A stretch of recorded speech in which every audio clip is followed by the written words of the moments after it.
caveradiobroadcasting.com. The words and opinions you are about to hear are of the hosts and do not reflect the management of caveradiobroadcasting.com. Good evening, everybody, and welcome to Down the Rabbit Hole. I'm Dave Hooper, your host. I want to remind everyone, the name of the show is Down the Rabbit Hole. It is not down the conventional hole presented by mainstream media. This is down the rabbit hole.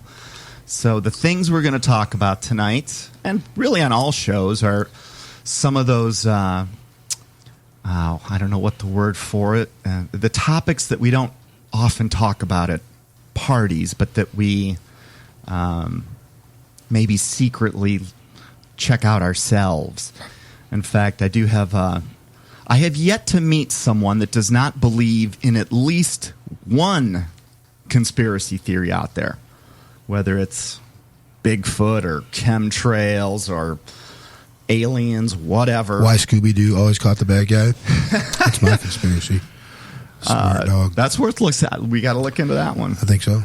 So tonight's show I'm dedicating to someone by the name of Uncle Mike. I hope you're listening because you said you wanted real, quote-unquote, conspiracy topics.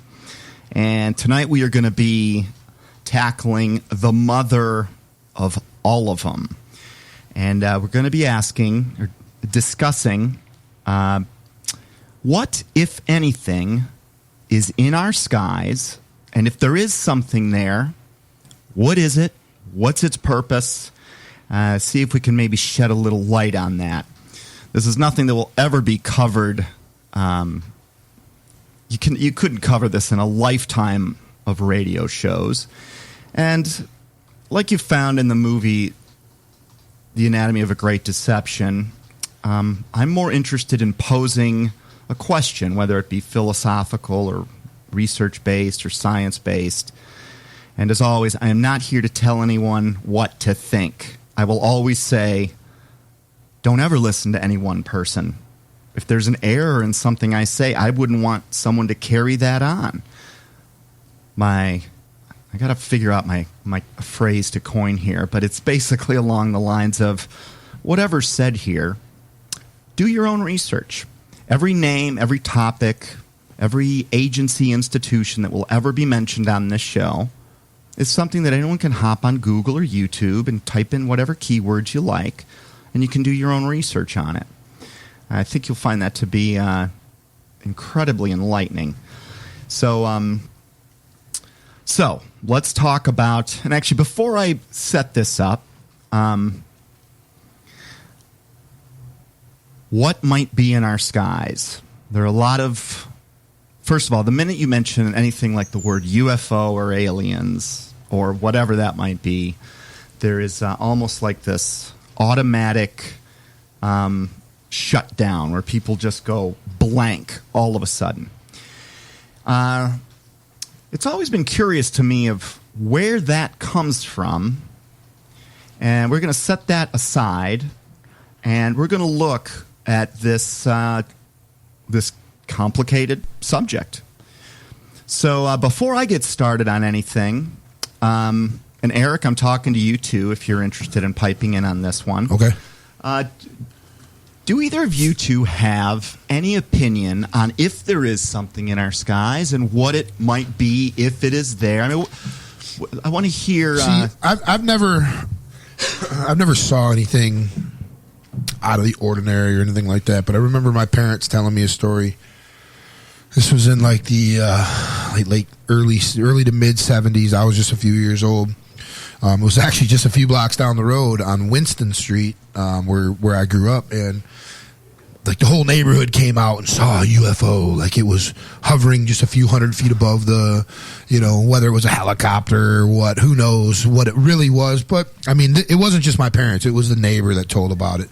My aunts and uncle who lived across the street, the neighborhood kid down the street. I heard his mom talking about it. So, I mean, I haven't saw it, but I mean, it's like Bigfoot and all that shit. Until someone sees one, like actually sees a video of that thing hovering over the White House, it's going to be a conspiracy theory. Same thing with Bigfoot. Until someone's hanging one of them things from their buck pole, It's just a conspiracy theory or, something it might be out there, it might not be out there. Ghosts, same thing, you know what I mean? So as far as believing, until it's above the White House, I'm one of them guys, you know what I mean? Well put. Wasn't here going to say this, but there have been sightings above. Yeah, exactly. And I think that was in the 50s under the Eisenhower administration, which we're going to talk a little bit about tonight. Howard, what about you? What is what's your view on this? Well, I mean, there's so much of that stuff out there. I mean, can it really all be fake? Right. I mean, there's so many. You go on YouTube, and I realize YouTube is the new source of free media. I guess there's as much garbage as there is truth on there, but you go on there, and there's just hundreds and thousands of videos of weird lights appearing and taking off into space. And before that, we had all the airline pilots and war veterans, that pilots from the wars that were saying that these things happen. I mean, there's so much of that going on out there. It can't all be, everybody can't be insane. It's easy to compartmentalize anything that we don't agree with or that is out of the norm and say, yep, tin hat, you're out of here. But there's just too much of it. Yeah, that's. I think that's a pretty common viewpoint. And, when I first got into looking into 9/11, that one was difficult enough to get my hands around. And I'm going to save a little story for later. But there are, after having looked into this off and on for the last 3 or 4 years, and I've probably spent maybe 1,000 hours, which might sound like a lot, but it's not a lot of time compared to some seriously dedicated researchers. Well, you can do about 250 hours without sleep, right? Yeah, and a few Adderall and coffee and, whatever. It's not good for your diet, but it's been known to happen. Anyhow, there are 3 possibilities that I've identified, and if there's another one out there, add to it, but the 3 possibilities about what might be happening is that, number 1, there's nothing up there. Everything's a hoax. The 60 million images housed at NASA are all hoaxes. There's just nothing there, and we're making this up. The second view that seems to be rather common is that what's up there is what some people might call aliens or ET, or a new abbreviation that's become popular lately, I think because the word aliens has been dragged through the mud and it's turned into a shutdown word. And I guess EBE is the new hot term for this, and that stands for... I love the way that rolls off your tongue. EBE? Yeah. Which stands for extraterrestrial biological entities. And the third common... Because we have to watch out for the extraterrestrial non-biological entities. Exactly. Or sometimes the terrestrial biological entities, which might be what we are talking about with the third possibility. And there seems to be a school of thought that feels that what is up there is more than nothing. It's not aliens from another planet or solar system or galaxy, but actually demons, as in the demons from the Bible, posing as aliens. So, it's a complicated subject, probably an emotional one, because, inherent in those 3 possibilities, the third one touches on things that it might be written in the Bible. And there's another word. The minute you mention that, we get another level of shutdown. And Uncle Mike, like I said, this show is dedicated to you. So, out of those 3 views, Howard, if there's either nothing, aliens, or possibly demons, is there another option that you think it could be? Beyond hallucination, which we've already ruled out, no. Anything else? Could it possibly be something, some sort of psyop that our government's doing to get us to believe that? But I'm trying. I want to make sure we cover all bases here. Anything come to mind? I guess anything's possible, but to be honest with you, I think those are the 3 plausible explanations. All right, so let's go off of that. Now, of course, when inside, and I can tell you this, having learned what I learned about 9/11 and at least become an expert in that one particular area, there definitely are hoaxsters out there. And of course, so I'm not saying that there aren't. I think that exists in all walks of life.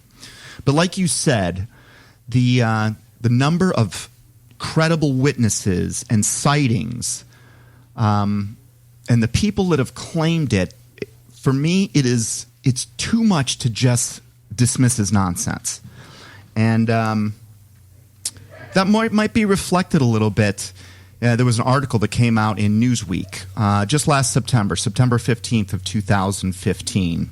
And it was research done by an outfit, market research company called YouGov. And in there, they did a study in 3 different nations, and they found out, or the conclusions were that in the United States, 54% of the population of the United States believes we are not alone, meaning there is something up there. In Germany, that number's even higher. It's 56%. And Britain, 52%. So these are first world countries with well-entrenched education systems.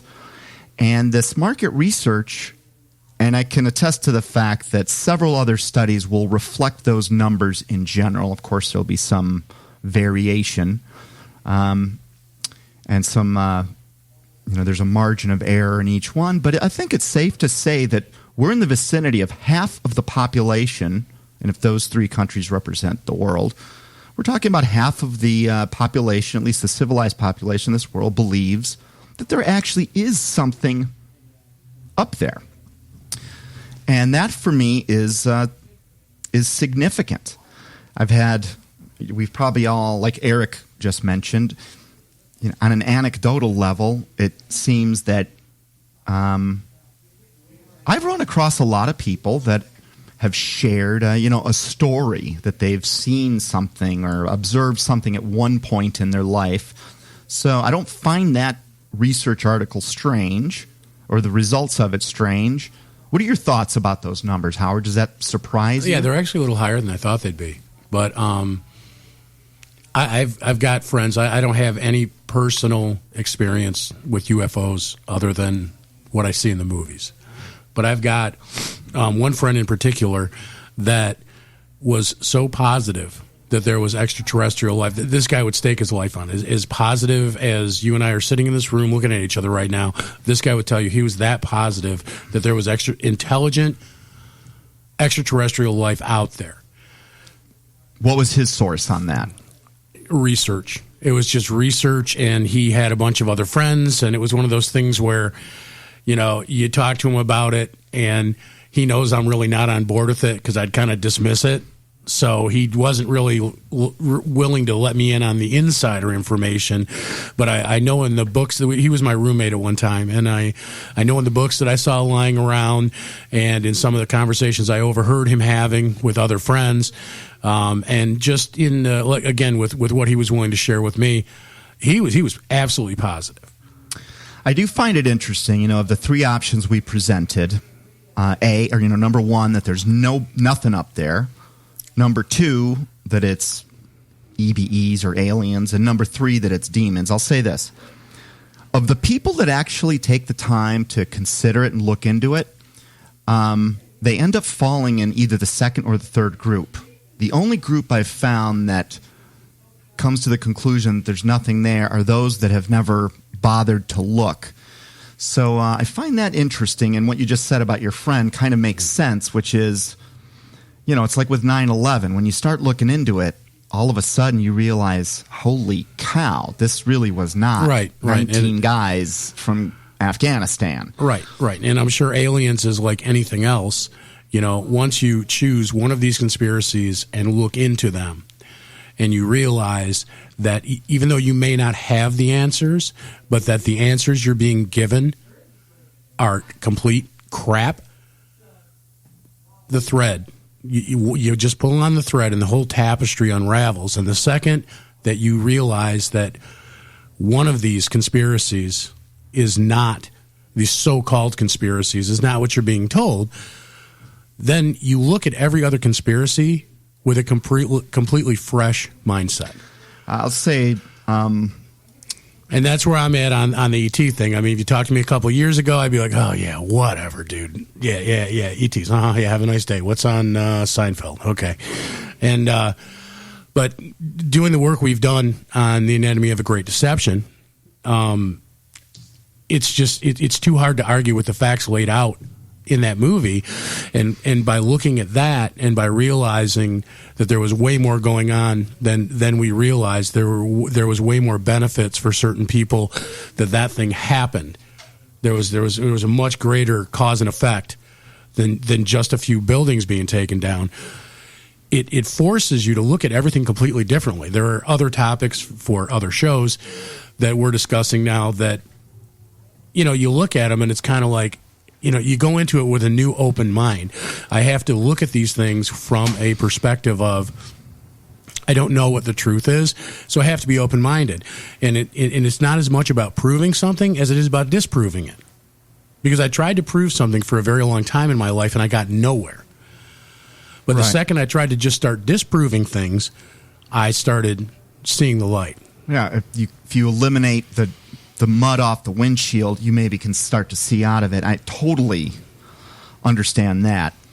You know, for me, and again, there are other people that have done way, that have devoted their lives to this. And I don't think, you know, I can certainly speak from experience. You don't devote your life to something that is made up, that you just don't really, at least I'll say. Right, not as many educated, intelligent scientists have ruined their careers that they've worked their entire life for because at one point they found evidence that extraterrestrial life exists, whatever form it may be in. And then they've tried to expose those truths to the rest of the world. And they've been discredited and they've been ruined. Exactly. And that scares a lot of people because those stories circulate in, you know, educational circles and in corporate circles and in research circles. And, you know, a message gets sent, which is make sure your findings kind of match what the population already believes. Don't go too far outside that. Otherwise, you're putting your career at risk. And I can tell you from personal experience, and you know, I only delved into 9/11. I mean, that wasn't such a huge. Well, it was a huge operation. It's a big conspiracy because it was in our time and it was, you know, in recent history.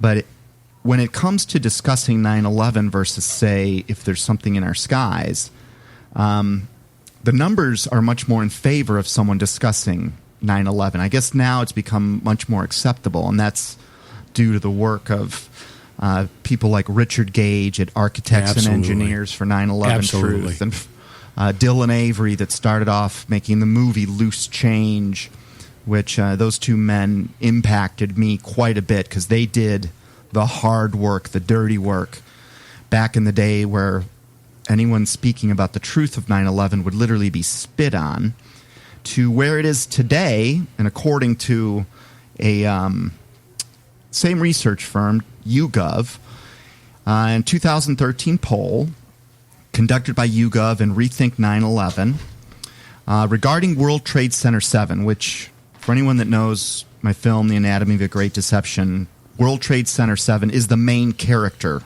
of the movie. And that topic's a lot easier to broach because you've already got, as of 2013, and I know this has only continued on, you had 74% of the U.S. population that didn't believe the official story. And 46%, essentially half of America, outright believe World Trade Center 7 was brought down in a controlled demolition. Now, I've actually looked into it, and I would put myself in the I'm 100% certain camp. But, again, do your own research. That was the result of mine. And with all of these... How many years after Richard and Dylan did their thing was that poll taken? Good question. This poll was 2013. So this was... When did Loose Change come out? Oh, I'm going to say 2005, 2006. Yeah. Maybe Eric early. can do some magic on the... That was one of the first things... It was the first one. Yeah, absolutely. And it just laid out... 2006, Loose Change. 2006, and Architects and Engineers started probably around the same time, right? Yeah, I'm going to say that sounds about right. And how high do you think those numbers would be without Richard Gage and Dylan's work? I think someone would have, this country's too big, and we're 2006 was Architects and Engineers, so same year. Okay, so gotcha. it was the same year.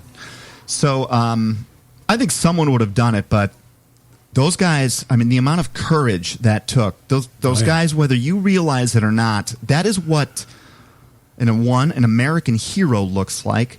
And another thing, it is what a 21st century soldier looks like, because you definitely would have caught the theme in the movie. I know you did, Howard, that we're in the middle of a spiritual war, and that means it's a war of information. Yep. And it's no accident that some of the people that discuss some of this controversial information end up silenced or discredited or dead. And I think that should only maybe more emphasize the fact that we really are in a spiritual war. So you've got half the country that flat out thinks it's a controlled demolition, i.e. that it was an inside job. And as far as 9/11 goes, I can speak from personal experience.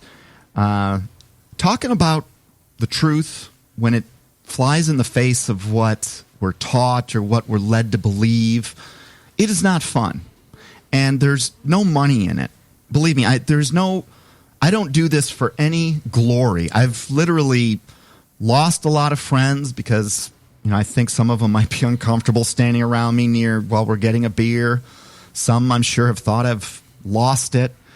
I've been labeled a quote-unquote conspiracy theorist, which our mainstream media has very tactfully gotten that word associated with someone that does wear a tin foil hat.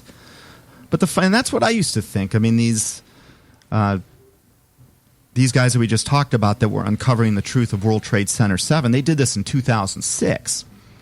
And it would take me another 5 years to even care enough about the points they were bringing up to get my own answer. Right, 6 years. 6 years they had that out there, and they were slowly getting that out to the populace, and people were starting to go, hey, yeah, that didn't make sense. And the reason why I brought that up was to say that the one thing that I find unique about 9/11 is that it's the first real conspiracy that happened in this age of the internet.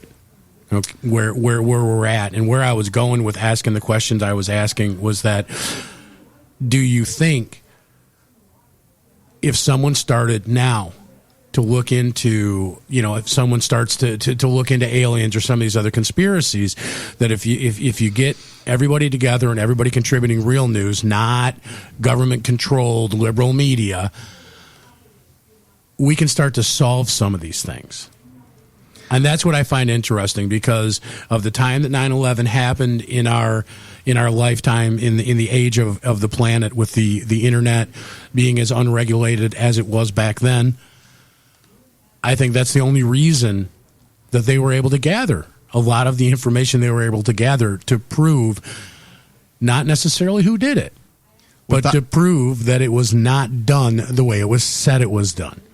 Yeah, what would you say is the first... I mean, if it was in the 60s, they'd be telling us that Lee Harvey Oswald shot one bullet and took down all three buildings. All right, so perfect. You brought up JFK. We're not going to get too deep into JFK, but think about it like this. 1963, John F. Kennedy's killed. Walter Cronkite is on the news within 2 minutes. And he's already saying 3 shots were fired. The story starts to get... Now, how he knew there were 3 shots, who knows?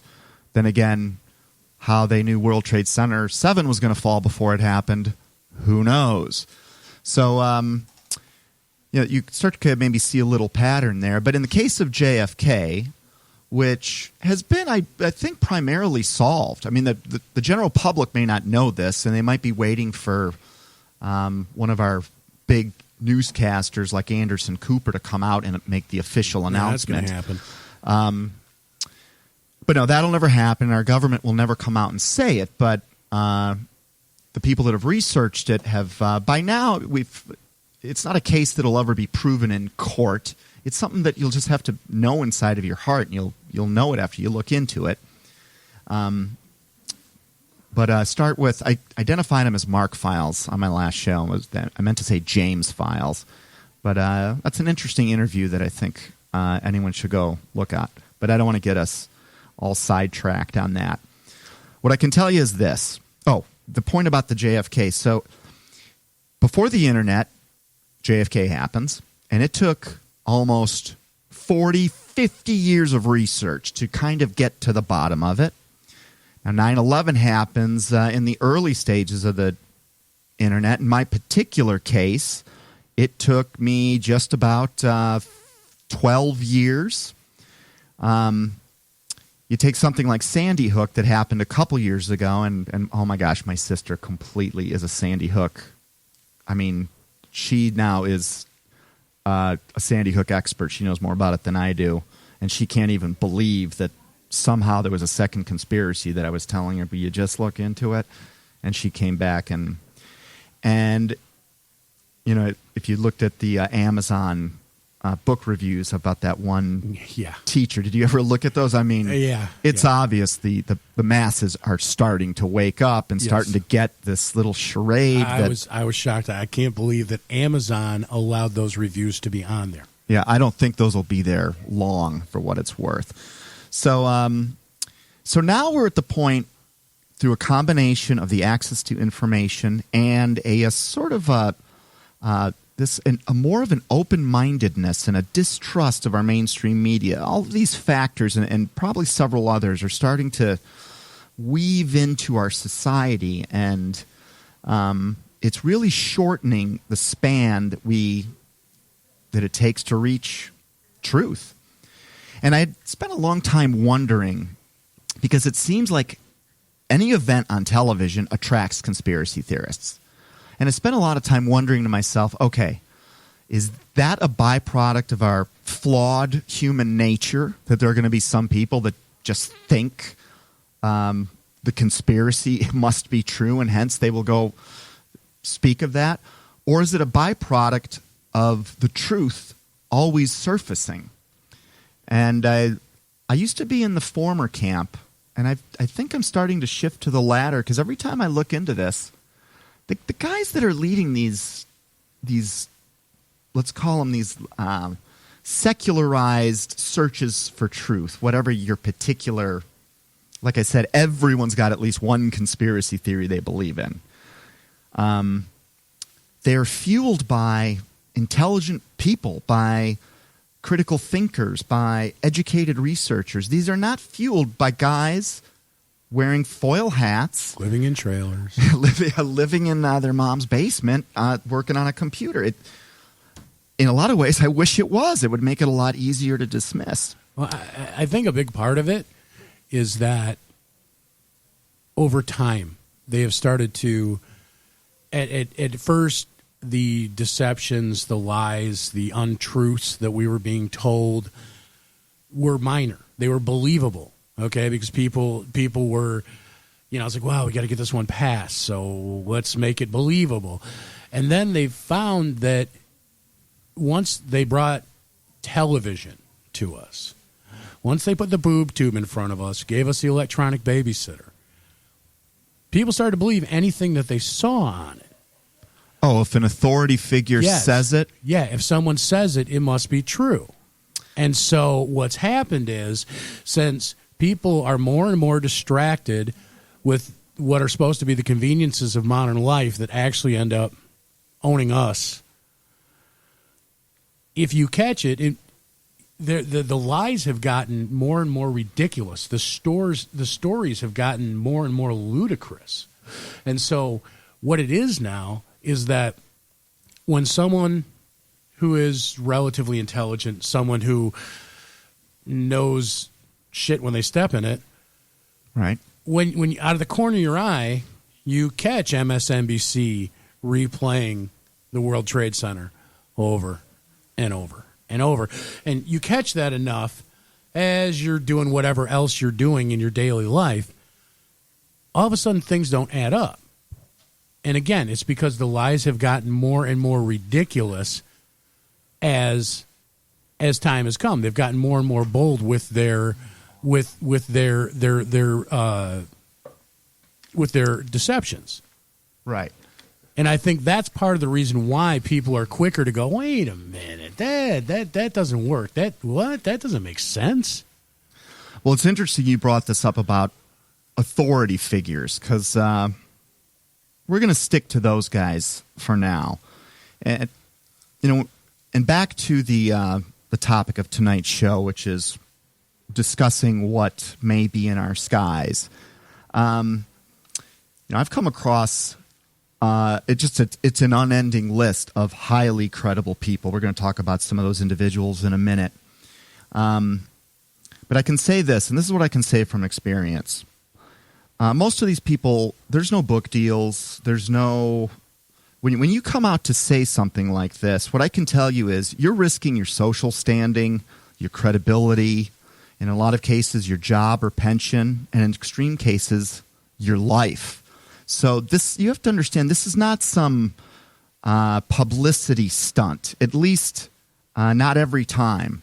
There are no book deals for most of these folks. And again, I can tell you this from experience. There's not a lot of money made in trying to expose the truth. The people that do this, that come out to speak something, what I've tended to find more often than not is that they're actually touched. And these are people that are grounded in things such as honor, truth, courage, and it is not an easy road without a doubt. So let's talk about a few people that are credible and that are authority figures. And these are people that have publicly stated and or sworn in front of Congress at press conferences that there absolutely is something in our skies. This includes people like astronauts Gordon Cooper and Edgar Mitchell and many others. U.S. Army General Stephen Lufkin, former CIA Director and Admiral R.H. Hillenkotter, FAA Division Chief of Accidents and Investigations John Callahan, the Russian Air Force and Space Communications Center General Vasily Alexeyev, NASA contract employee Donna Hare. She's an interesting one. All of these names, by the way, write them down. Do your own research on them before you come to a conclusion. See what they had to say. Air Force Major General George Filer III. The Canadian Minister of National Defense. This was a famous one. Paul Hellyer. He made an impassioned plea in front of his parliament and would later go on television to say that the United States knows there's something in the skies, and his plea was for them to just reveal it for the love of God. One of my favorites, U.S. Naval Intelligence Officer William Milton Cooper. And this goes back to World War II German rocket engineer Dr. Hermann Oberth. And who was the head of the NASA rocket program we brought over from the Nazis? Werner von Braun, same story.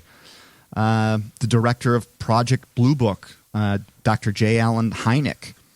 Another World War II highly lauded man, RAF Commander Lord Hugh Caswell Dowding. The director of the FBI, J. Edgar Hoover, said it. And if you're more of you follow People magazine, go ahead and take a look at actors like Dan Aykroyd or Tom Cruise or Shirley MacLaine. They've all come out and said it publicly. In fact, Tom Cruise is so certain they're up there and they're going to attack us that he built a $9 million bunker. Presidents have talked about it. Richard Nixon, Jimmy Carter, and Bill Clinton. Ronald Reagan himself. I'm going to quote Ronald Reagan. This is a quote from Ronald Reagan. I looked out the window and saw this white light. It was zigzagging around. I went up to the pilot and said, have you ever seen anything like that? He was shocked and he said, nope. And I said to him, let's follow it. We followed it for several minutes. It was a bright white light. We followed it to Bakersfield, and all of a sudden, to our utter amazement, it went straight up into the heavens. When I got off the plane, I told Nancy all about it, referring to Nancy Reagan, his wife and the First Lady at the time.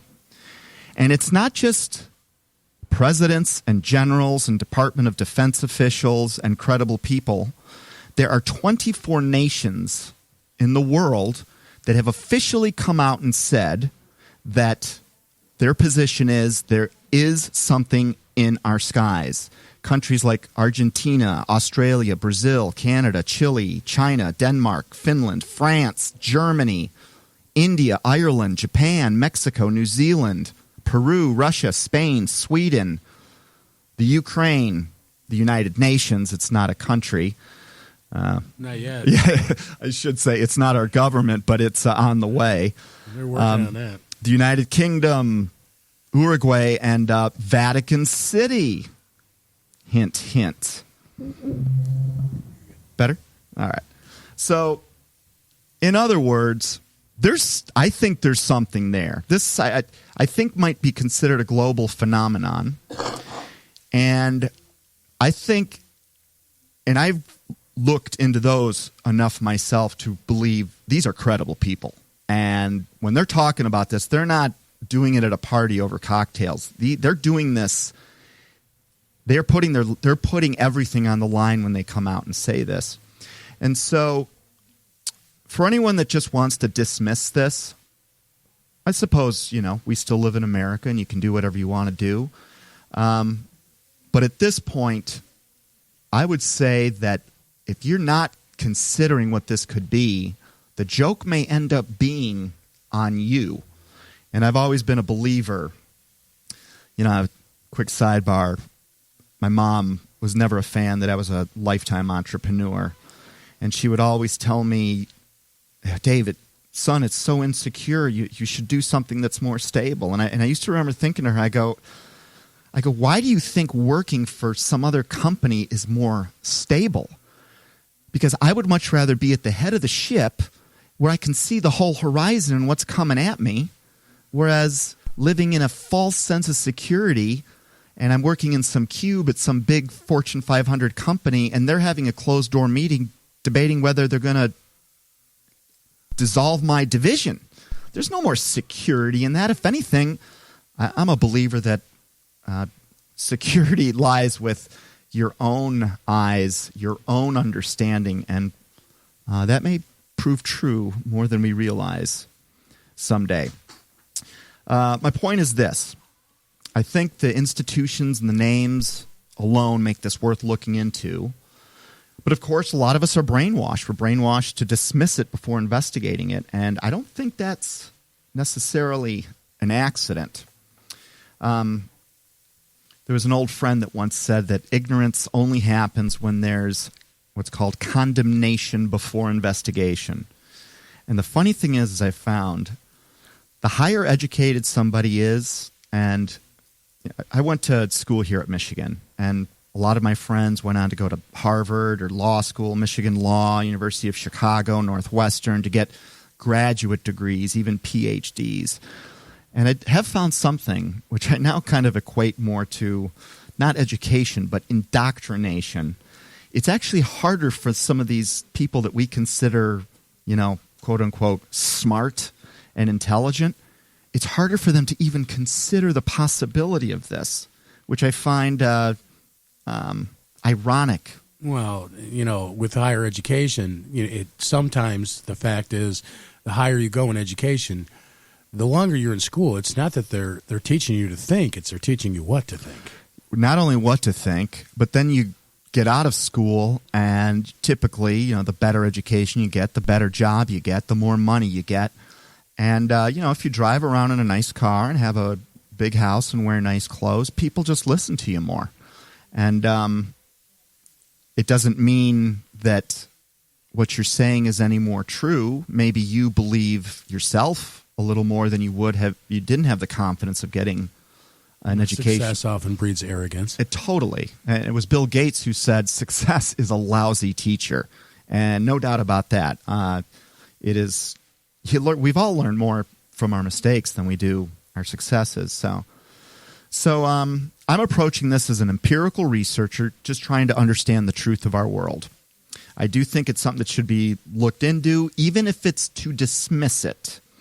But to dismiss it properly requires a little investigation.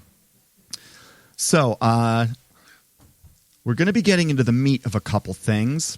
Anything you want to mention up to now? Anything I've said that you want to comment on that you agree with or disagree with? Not yet. All right, I'll give you something. Don't worry. Throw something at me. Okay. Now, we had talked about presidents that had come out claiming that there's something in our skies. And typically when someone sees something in our skies, they attribute this to aliens.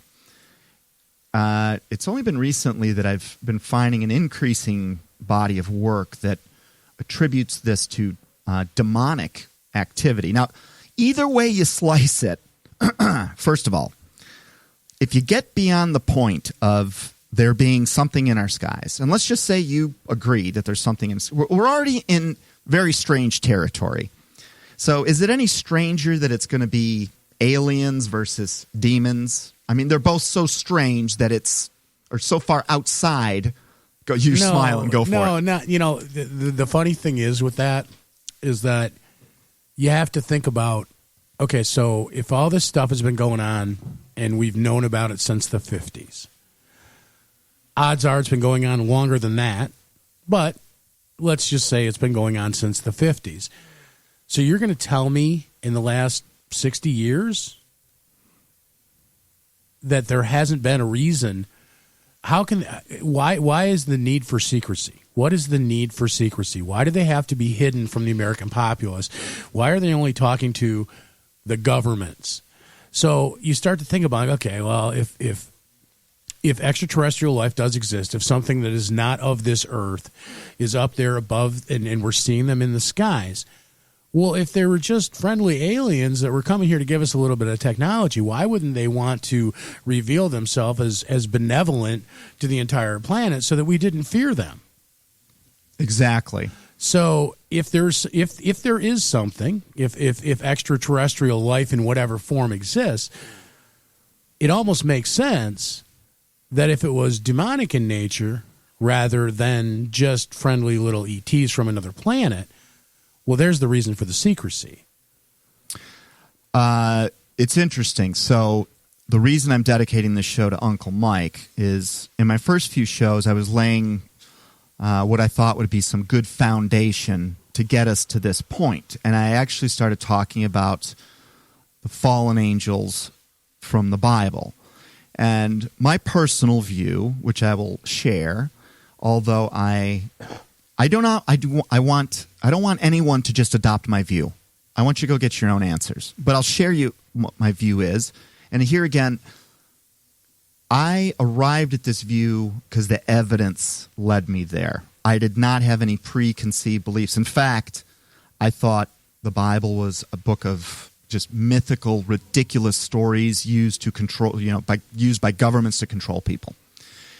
And after years of just 24/7 research, it began to dawn on me that the very deception talked about in the book of Revelation is exactly what we're sort of talking about tonight. But Uncle Mike got upset with me because, and if you look at the Facebook page, he's like, what the hell's going on? I thought this was going to be a conspiracy show, and this guy, this Bible nut's talking about the Bible.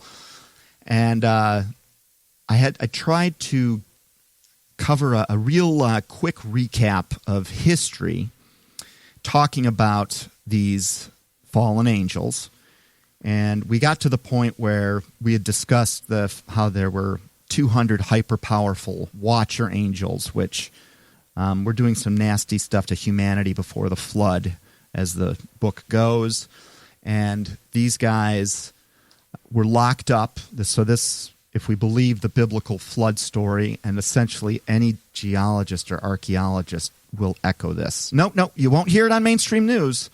They'll tell you it's bull, but do your own research. So these hyper-powerful watcher angels were locked up for 70 generations. A generation is established as 70 years. I forget what book does it, but so we're talking about 70 generations at 70 years a pop. We're talking about 4,900 years. And if we're starting off at 3000 BC, that takes us to 1900. 1900. What happened around the 1900s? Industrial Revolution. Technological revolution. In a matter of, we go from horse Not even one generation. My grandma was born horse and buggy, and by the time she died, we're walking on the moon. We are working on nanoparticles. Look, even in the last 20 years. Remember cell phones? Cell phones started off the big bag phone, then it went to the Zach Morris one. Then they got smaller and smaller and smaller. Now they're getting bigger. It's just the technology. There was a thing in the paper like ABC Warehouse. Remember Audio Fretter? Yeah. That's what it was. And it was like 1980, and there was like 30 things on the cover of this thing. All those are available on your cell phone now. Right. Like TV, internet, there was no internet, but a computer. There was all these things that were on the cover, and it was like, $49.99 for a Walkman and all these other things. And now all that stuff is available in the palm of your hand on one little cell phone. And it's getting even smaller. You go inside of the think tanks that are working on, we're talking about hyper advanced technology the public won't even see for another 10 years because there's a half-life to getting things into the public mainstream. But these guys are working on, and this is another little hint, folks, implantable chips that will also act as your telephone. Right now, phones need to be big. Somewhere. Yeah, exactly. Well, the book predicted that. Right now, phones got big again, like you pointed out, Eric, because screens need to be large so we can capture more information. But they've already worked out hologram technology where an image is just going to appear. You've maybe seen the famous example where was it Mariah Carey did a concert in 3 places at once, and then the Prince, I think it Prince of England, what's his name? William? No, his dad. Wow. He married to Princess Diana. Yeah. Oh my God! I can see him, but I can see him too. It'll come to us in a minute. There was a famous example where he was essentially projected to an audience, and the audience couldn't tell that it was a hologram. They thought that he was actually in the studio.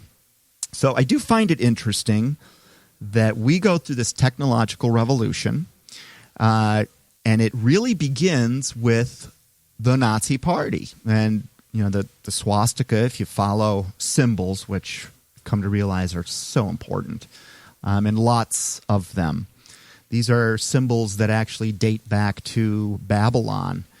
And a lot of people theorize that around 1900 is when these angels would have been let loose out on the earth. That's what the Bible predicted would happen. And here again, we go through a massive, just a tech revolution. We start to fly, we conquer space, we break the speed of sound. And if you understand quantum entanglement, we've actually, and this is going to sound strange because, this is not in our textbooks yet, but we've actually broken the speed of light.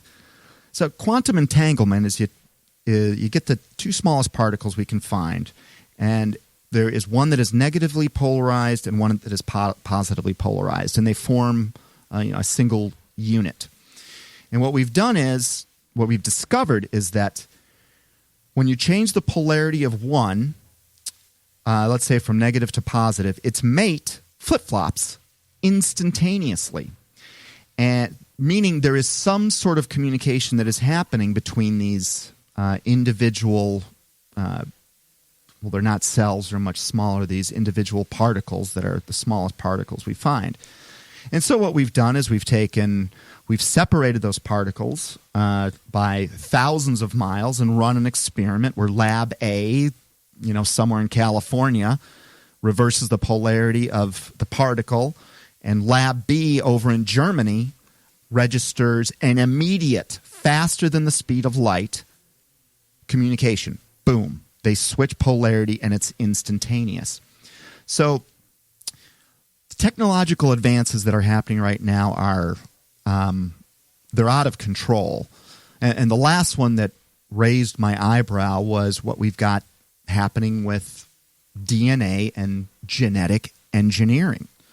And if you go back and understand the story in the Bible, genetic engineering, genetic manipulation of our DNA, i.e. our bloodlines, that is what caused the wrath of the flood, because God's creation, by his words, was being wrecked. So he wiped out all humanity except for the only 8 people that had clean bloodlines we know as Noah's family. And we restart the process again. All of it so that his prophecy of having his son born by a human mother could still be true. And the story goes that if Satan was real, he was trying to contaminate all of humanity so that God's prophecy wouldn't be true and he would prove him a liar. So to quickly recap last week's show, if you look into the Nazis, you'll know that they were very involved in the occult. And the occult is essentially, it is communication with, the spirit world, the demonic world. And I had studied World War II my whole life, and this should be no secret to anyone. This is incredibly well documented. And the Germans actually began an atomic program just less than 2 decades after we were driving bicycles around. So let's just consider that, all right? We go from an agrarian population where the greatest invention is a horse collar for 1,000 years, yet all of a sudden, around 1900, and just a couple decades later, we've got holographic projection, we've got hypersonic planes, we're flying into space, and now we're doing what ultimately caused God's wrath in the flood times, which was we're messing with our gene pool. And you guys can look up the images. I mean, there's just some grotesque things that are very, very real. Like, have you ever seen the mouse with a human ear on it? Yeah. Why don't you guys YouTube that one for starters and just see where your information takes you. So this isn't this actually in scientific circles is well known. But what I've come to find out is that what's taught in our science books, just like Hitler said, let me control the school books and I will control the masses. No doubt about that. Because I read in a school book, I believed evolution was absolutely true. And then people started challenging me on it, like, Dave, why do you believe in evolution? And I could not verbalize the theory. Right. It's the same. My son is now getting the new Common Core math, which is a blast, and he has to come up with 5 different ways to come to the same conclusion. And so he'll ask me for help, and he'll ask me, what the times table is, and how do I reach my answer? And he's like, well, Dad, how do you know that 8 times 8 is 64? Because I do. Why do I know that? Well, I mean, obviously because it is, right? But there was no questioning. You didn't look at it any other way. There was no critical problem solving back in the day in our generation. So what we read in the books, if that's what we're taught, we assume that's what must be true. Totally. That's how. I mean, I used to defend the theory of evolution, and by the way, it was a theory and remains. And actually, in scientific and research circles, that's why they call it a theory. Well, it's actually been. And what is a theory? It's been completely disproven. What is a theory? It's essentially a position, and you hold that position until evidence comes out to disprove it. And you can't find a scientist that will say evolution is true. You can't. What you do have is Richard Dawkins writing a book called The God Delusion, who's paraded all over the mainstream network. But when I actually went and studied it for myself and came to understand what DNA is, see, Darwin did not have access. He couldn't even see DNA. We didn't have the technology to see things that small. He called it a simple cell. But what he did not know was that inside of that cell is the most complicated factory ever built. And there is literally a binary, well, it wouldn't be binary because it's a 4-digit code, where billions of bits of data must appear in exact order, otherwise you get a mutated human. It's a computer code that is the essence of our humanity. That is something that absolutely needs intent. That cannot evolve. And if you understand the laws of thermodynamics, especially the law of entropy, evolution becomes impossible. Let's just say you're a computer programmer. What happens if you enter some bad code into Microsoft Windows? Is it going to work better? They call that Microsoft Millennium. Yeah, exactly. It's probably their latest operating Windows system. 8.1, I think. Look, for the same reason that your garage is never going to organize itself into a working Mercedes with multiple systems like windshield wipers and exhaust, the same thing happens with life, especially life that depends on, that has a, what's a relationship when you've got we need a heart and lungs at the exact same time. Those are two systems that would somehow have to evolve. Symbiotic? So thank you. Symbiotic. There are lots of examples of that. But as I looked into it, and by Darwin's own words, because we should have found by now hundreds of millions of, not one missing link, but there should be hundreds of millions of missing links. To this day, we have found zero. None. Meaning we're really only looking at a few different humanoid type beings. Not, anyone that looks into that has a brain will understand it immediately. Anyhow, I don't want to get stuck on that, but I did want to point to the fact that we sometimes believe these things we learned, and the things we have that are taught to us that were supposedly agreed upon before our birth, we view them as like solid gold. So we're going to pick this up. We're going to take a break here in a minute.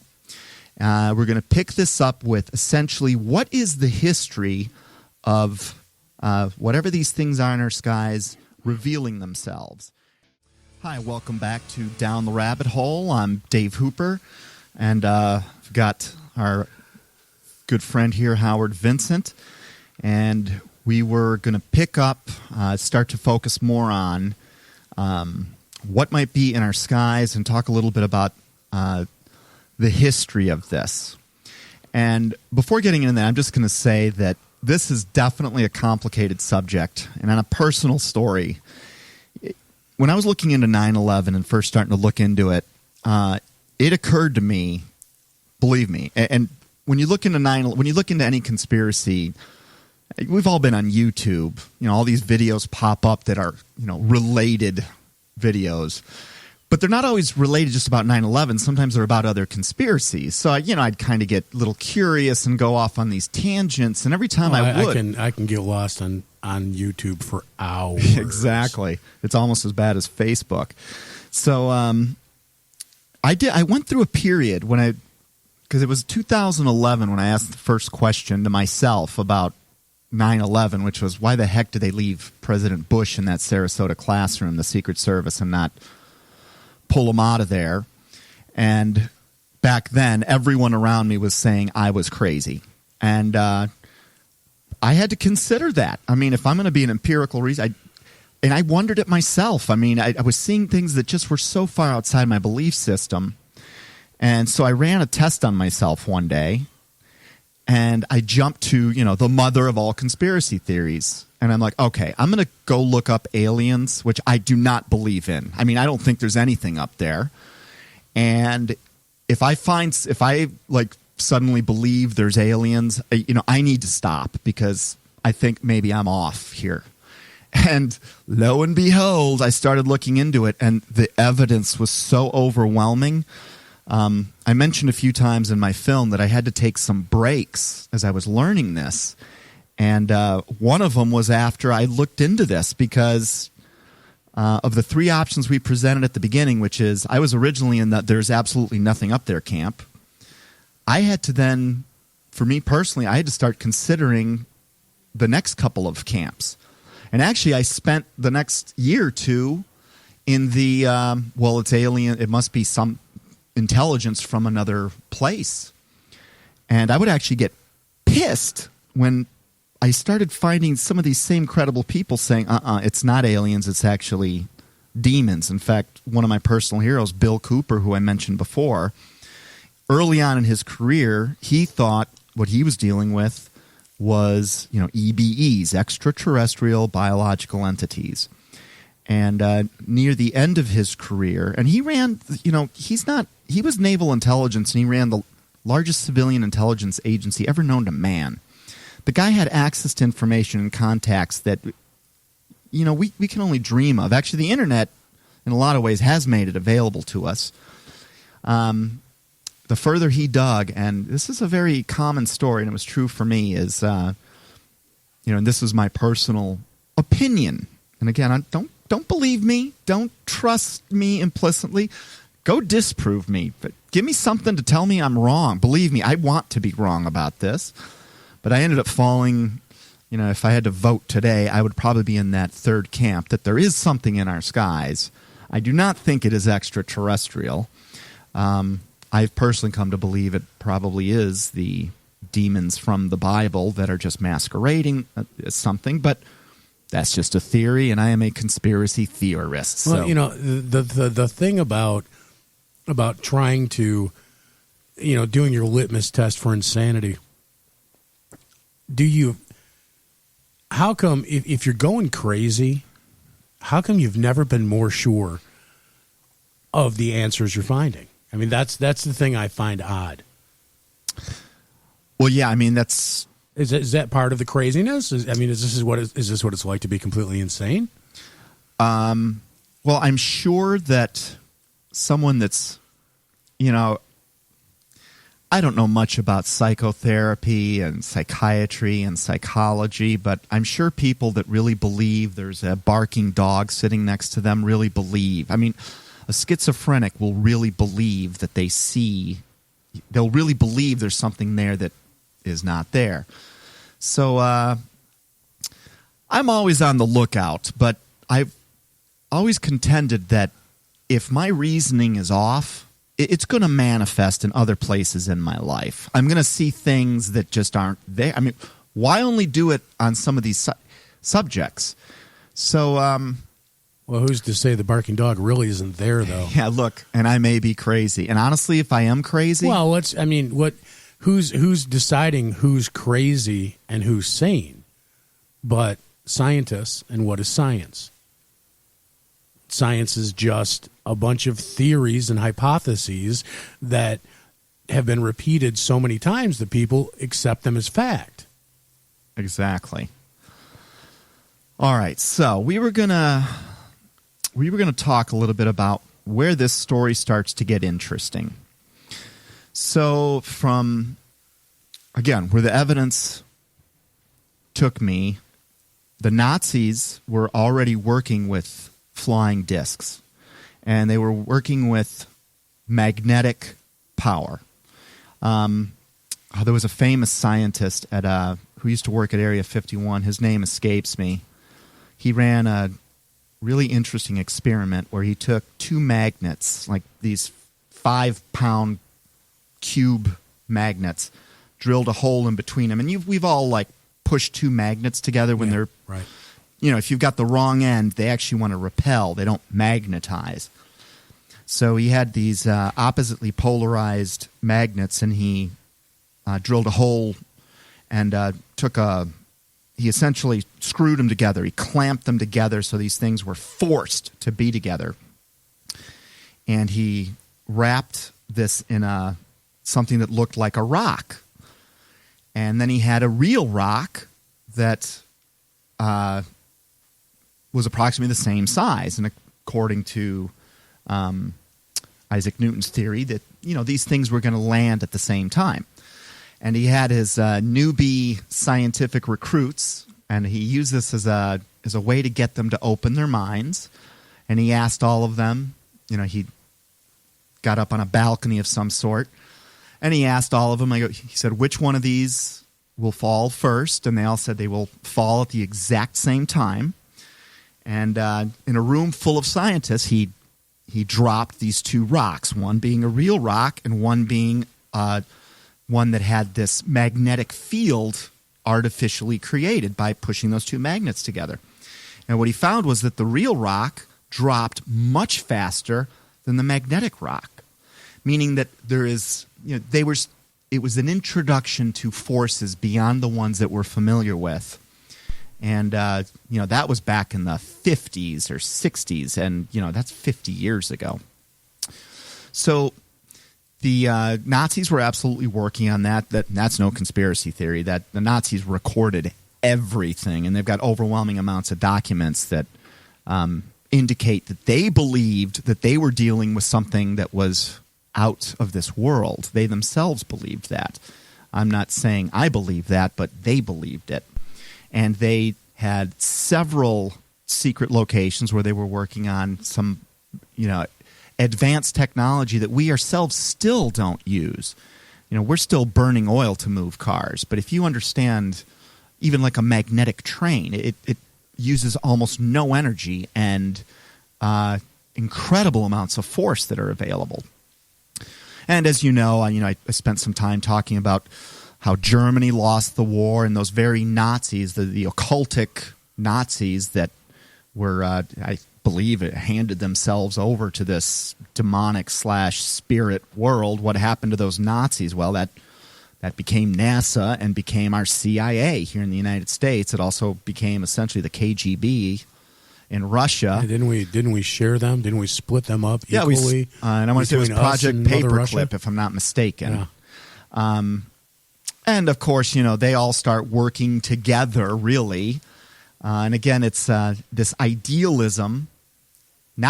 It's an idealism that separated them, not national borders. They, in a sense, continued to be allies, but one was doing it under the umbrella of communism, and another one under the umbrella of democracy, which led to where we are today, which is on the precipice of World War III. And all of this, including building Russia and the United States up as world powers, was in that 1871 Albert Pike letter that I mentioned in a show a few weeks ago, where they were talking about how we're going to have 3 world wars. And, this was a 33rd degree Freemason American general sending a letter to Giuseppe Mazzini in Italy, his secret society counterpart in Europe. And the only reason that letter ever came into the public domain is because the writer was hit by lightning. Again, wink, wink. I don't think that was so much an accident. Coincidence? Yeah. So you can actually go back and find reports of discs and flying whatever in the late 1800s. But for me, where it gets interesting, and I hope anyone listening to this actually does your own research on this. In 1938, Orson Welles, do you remember this? The War of the Worlds broadcast?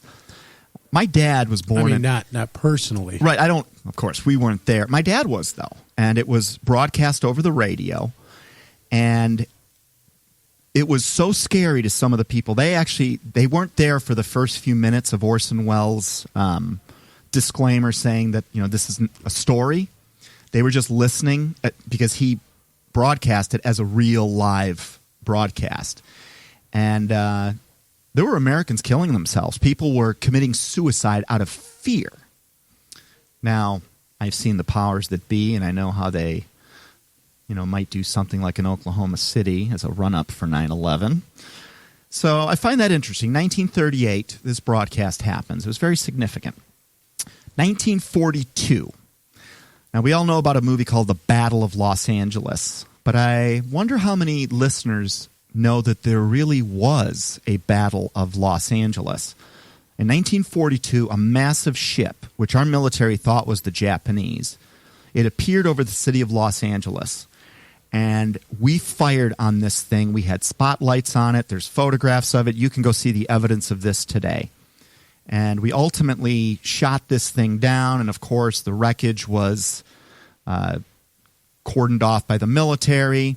We never saw it again. And, the disinformation about that began. Now, we all are familiar with the 1947 Roswell case, which was, it was either nothing or it's the most famous nothing in history because people all over the world, including the several generals that were in charge of the bases surrounding the Roswell area, all had communications going back and forth that, hey, we just uncovered a flying disc, a saucer, and there's some kind of extraterrestrial biological entity in there. And they reported that to the papers. The papers ran with it. Then the next day, these generals come out and say, no, it was just it was just a weather balloon. But what's interesting, so that announcement came out in 1947. We didn't have high-powered cameras like we do today. But in the papers and I forget the general's name that came out in the press conference in 1947 to say it. And in his press conference, he quote-unquote corrected himself and said, I was wrong. It was a weather balloon. But if you zoom in on the papers that he was carrying, you can actually today read that it was along the lines of cover story, say it was a weather balloon. We really found this thing. This is a hush-hush. No one talks about this. We need to figure out what the heck's going on. Zip your lip. Things like that don't come out for 50 years, while the false story is what gets ingrained in our head. That's 1947. Later that year, the FBI opens a supernatural division. And if you want to go see the actual documents that the FBI started to capture and started to record, you can go to a website called vault.fbi.gov and scroll down for a link called Unexplained Phenomenon. You do not have enough time in your life to view all of the documents that are in there and to really understand them. All of these made available through the Freedom of Information Act, but it is testimony after testimony after testimony that there has been some sort of, some American somewhere had some contact, and the FBI thought it was plausible enough to record it. They aren't out recording whether Santa Claus is really real. And we all know Santa Claus is not real, right? So I can go talk about Santa Claus at a party, and I'm not going to be ostracized.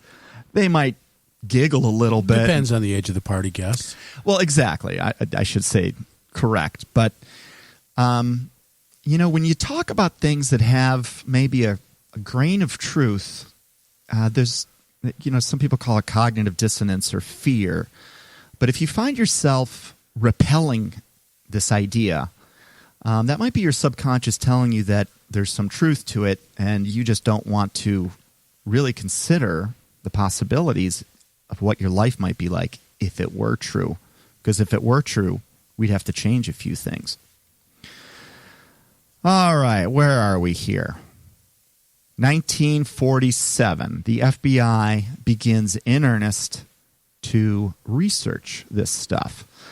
Now that leads us into another one of our presidents. Now this is where it starts to get a little murkier, but for anyone that spent some time in trying to determine what actually might be out there, they may have come across a treaty that was signed by, now was it Eisenhower or Truman? No, this would have to have been Eisenhower. I wrote Truman. That's my mistake. A treaty called the Grenada Treaty, which was signed in theoretically signed in 1954. Those around the president and in some of our higher military positions at that time, a few years later would come out saying that essentially Eisenhower made a treaty with some extraterrestrial intelligence who could obviously destroy us, and he felt like his hands were tied, and he cut a deal that essentially was a trade where we would get some of this technology that these quote-unquote visitors had in exchange for assistance in keeping human abductions quiet, which was something these extraterrestrial creatures thought was important because they wanted to analyze, or apparently these guys had a desire to do some research into how we humans operate. So, continuing on with that story, I do find it odd that since about 1970, there have been now the numbers might vary. I've read different reports that vary from 3 million to 9 million abductions.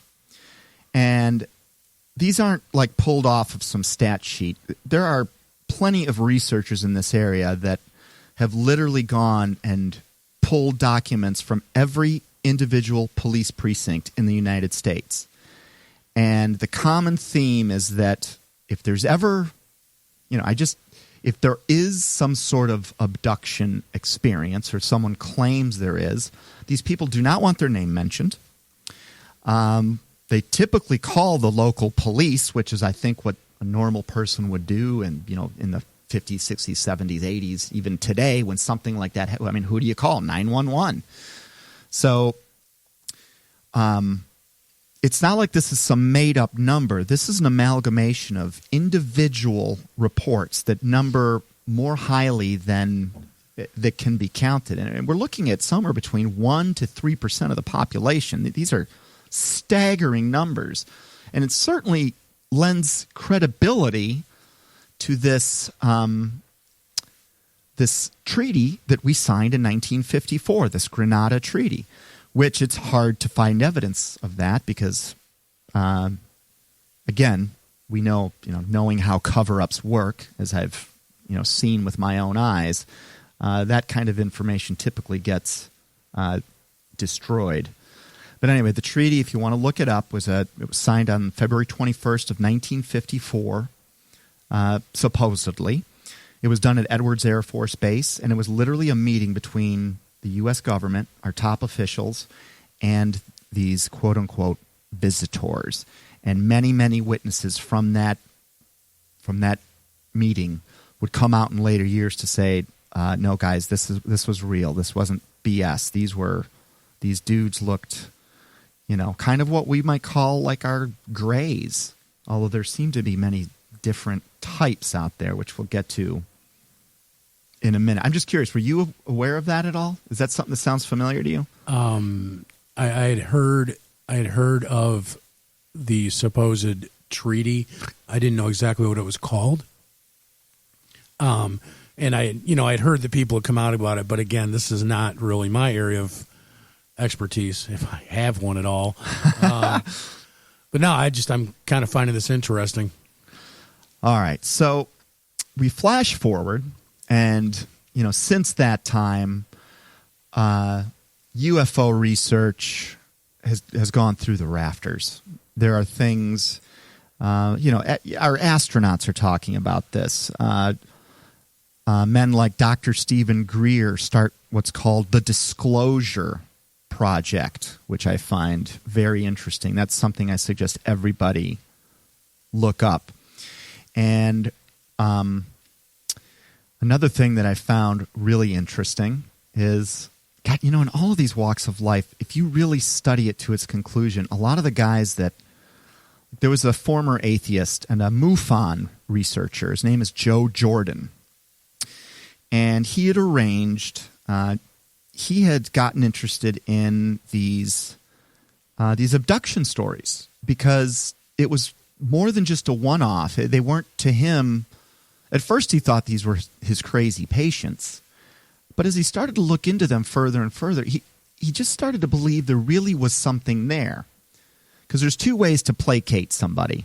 You can say, I believe that you believe what you saw, which is what he started, And then he went to, I believe what you saw. It's not that I believe, you believe, which is a little condescending. It's just flat out, I think you're right. He starts to contact a number of researchers that had gravitated towards research into this phenomenon. And he at one point had gotten them on a conference call, and these are a lot of former psychiatrists and psychologists and researchers that were investigating this with an open mind. They were looking into this, and a lot of them had their own patients. Some of them had published peer-reviewed journal articles, some had published books, and he wanted to get everyone together on this, in this group so that they could share their findings. And something really interesting happened, and again, go YouTube it, and I hope I have the name Joe Jordan right, but if not, just look under MUFON, M-U-F-O-N research. And he found something really interesting. There came a pause in this meeting, and one of the researchers had said, "Can we go off the record here for a minute?" And everyone agreed. They stopped recording, stenographers stopped, and he said, "Look, there's something I want to mention. I just want to find out if anyone else has had this experience, because I've come across this a lot, but if I print this, I will be discredited." Now, here's a guy that's saying alien abductions are real. Alien abductions are real, but what he was about to mention was, quote unquote, going too far. And the point that was brought up was that he found that some of his patients were able to stop an abduction experience in their tracks. Now, do you know how they did it? Just guessing? I'm guessing. What's your guess? I'm thinking they invoked the name of Christ. They did. Now, this is where I got goosebumps when I first started looking at this. There were 400 of these guys, between these guys, 400 documented cases of an abduction experience stopping in its tracks by people that invoked the name of Jesus Christ. Now, doesn't prove anything right there. Maybe aliens don't like Jesus Christ. What does it say about our society that you have a symposium of scientists gathered to talk about extraterrestrial life, but talking about Jesus Christ is going too far? Well, Napoleon said that men will believe anything unless it's printed in the Bible, and I don't think is an accident. So it was very interesting. But remember, I said this guy was a former atheist. Now here's another guy that essentially became a believer in the fact that, holy cow, these are demons through this research. And since then, in fact, the character. Who was the character in Close Encounters, Third Kind, the French researcher? He was based on a real UFO researcher. There's another guy. We know the character that I think. Oh yeah, I know the character you're talking about, but I can't come up with his name. It's again YouTube it. You'll get his name. There's another guy. He was agnostic when he started looking into this, and he later in his life would come to believe that, holy cow, the Bible is true. And my friends and people around me, they know that I also came to that conclusion. And I want to remind everyone of something. When I started asking these questions, I didn't really believe in anything. I didn't really. I just went where the evidence took me. I wasn't looking for God, and I wasn't looking for salvation or looking for Jesus or anything like that. In fact, I'll tell you this: I didn't want that to be true. Because that, it screws up my party life, and it screws up a lot of things that I used to really frickin' love. So, and this isn't fun either, but, in my opinion, if, sometimes you need lifeguards in this world that are willing to say something, speak out if they see it. Again, I hope I'm wrong, but do it by proving me wrong. With research. Isn't there a lot of that where people will go in to try and prove something otherworldly, and through the research and through finding out either whatever deception or whatever abnormality they're trying to research, that they actually start to find God? How many times have, and I know this is a topic for a different day, but how many times have people tried to disprove the Bible only to become followers? Well, by the time you're out of Genesis 6, you've got to deal with incredible things, from a flat earth to creation to giants to angels mingling with humans to a flood. I mean, dude, it's almost absurd based on what we're taught. So, and if you go inside the numbers, as ESPN's Chris Berman does from time to time, it would seem that something is in our skies, and that there is a vast amount of evidence that would seem to indicate that somehow abductions, or whatever these things are occurring. And inside of these abductions, very often, there's information that is passed on from this quote-unquote extra intelligent being that when the topic of Jesus is broached, they present him as one of them. He was just a quote-unquote a low-level alien himself, and nothing special, and anyone that and poor humanity, you guys have been fooled into thinking he was some big-time spirit. He was a spirit, but he just was one in a long line of these guys. Now, of course, you got to get past believing there's something in our skies. Then you got to get deep into this. But I find it odd, why would aliens, or why would creatures from another planet come to discredit? You know, they don't discredit Muhammad, for instance. It's almost like pointing. It's sort of like when our government says nothing to see here. I start thinking that's when you need to look. There's something to see here. So, all right. So where were we? We were in the 1954. The Grenada Treaty is signed, and from that day forward, it does seem that stories of contact, stories of people being approached by and or even abducted and even impregnated by these, whatever these things are, have proliferated, but never announced by the national government or the mainstream media. You will get it on local media, and you will get people just out there telling their story. And again, who the heck wants to tell this story if it's not true? They're not writing books. They're just opening themselves up to condemnation. If you really look at to be absolutely made fun of and to be the brunt of all jokes. So here's where the plot thickens, and we could spend the entire show talking about events that you might consider significant if there really is something in our skies. 1996. Director of the CIA, William Colby. You may remember the name.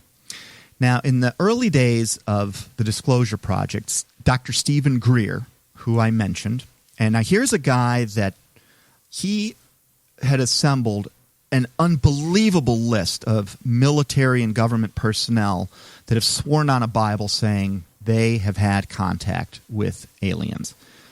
And I absolutely believe they are talking to aliens. I think the CIA director, William Colby, in the story I'm about to tell you, he himself believed that he was turning over evidence to this Disclosure Project of this alien advanced technology. So CIA director had access to a lot of apparently secret funds, and he'd made a verbal intonation that he was going to get $50 million to the Disclosure Project, and he was going to give the Disclosure Project actual examples of this recovered advanced technology so that they could go broadcast it. Because his peers and where he was is he's under an oath of secrecy. He cannot talk about this, as most of our military is. I mean, you join the military or any intelligence service, the first thing you do is you take an oath that says you never talk about anything, you listen to your superiors, or essentially, you're fired, quote unquote, or killed. Never question your superiors. Yeah, exactly. So the very week that William Colby was to have this meeting with Dr. Greer of the Disclosure Project, his body turns up floating in the Potomac River. and the financing and the advanced technology were never passed along. Now, of course, maybe he really did somehow, after canoeing his whole life, really just blew it on that particular week and somehow drowned. Or maybe he didn't. But I do find that interesting. Yeah, it reminds me of a bus accident, train incident. What was that? France? Oh, the These a lot of these things happen in really convenient times. Did you look that one up yourself? We did a little bit of research. Yes, so there. I'll let our listeners go fill in the gaps on that. But you had 20 astronomers that had gathered together, probably because no one wants to come out and say the truth on their own. I mean, because we all know what will happen to your credibility. Well, misery loves company, too. Exactly. So there are approximately 20 astronomers, and they're on their way to a press conference, which they have self-proclaimed it will change the world. Now, we never got to hear what they said because they never made it to the press conference, because miraculously, I think that bus either blew up or fell off a cliff, but all 20 of them died.